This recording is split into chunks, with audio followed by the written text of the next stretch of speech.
A cylindrical feed tank on a farm needs to be painted. The tank has a diameter of 7.5 feet and a height of 11 feet. 1 gallon of paint covers 325 square feet. Do we have enough paint? Explain your answer, and use 3 14/100ths as the value of pi. So we have this cylindrical feed tank. We don't know if it's standing upright or is perhaps on its side. So let's actually draw it horizontally, just to be a little bit different. Okay, so it has a diameter of 7.5 feet. So that's this.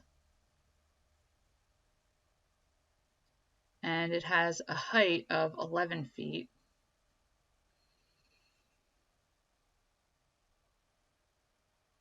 And the next thing that we're going to do is we do have to calculate the radius. So if the diameter is 7.5 feet, then the radius will be half of that, or 3 3/4, or 3 75/100ths feet for the radius.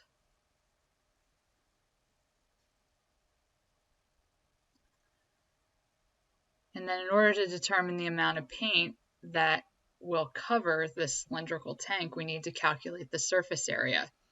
So the surface area for any cylinder is equal to 2 pi times the radius squared, because we have two circles going on here, plus pi times the diameter times the height. Because when we unfold or unroll the cylinder, we have a rectangle whose length is equivalent to the circumference, which is pi times the diameter, and its width is the height. So let's substitute our values in to see if we have enough paint for this surface area.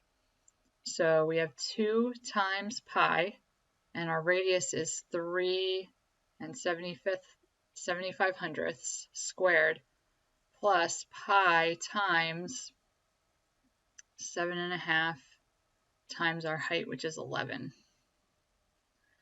All right, so let's get our calculator out and put these values in there. So 2 times 3 14/100ths for pi times 3 75/100ths squared plus 3 14/100ths times 7.5 times 11. And we get 347, and let's round it to the 100th place, so 36/100ths square feet. Well, if 1 gallon of paint covers 325 square feet, do you have enough paint with this 1 gallon? The answer here is no, because it only covers 325 square feet, and we need 347 36/100ths square feet. So our answer here is no, and here's the work required in order to show or prove that no is indeed the correct answer.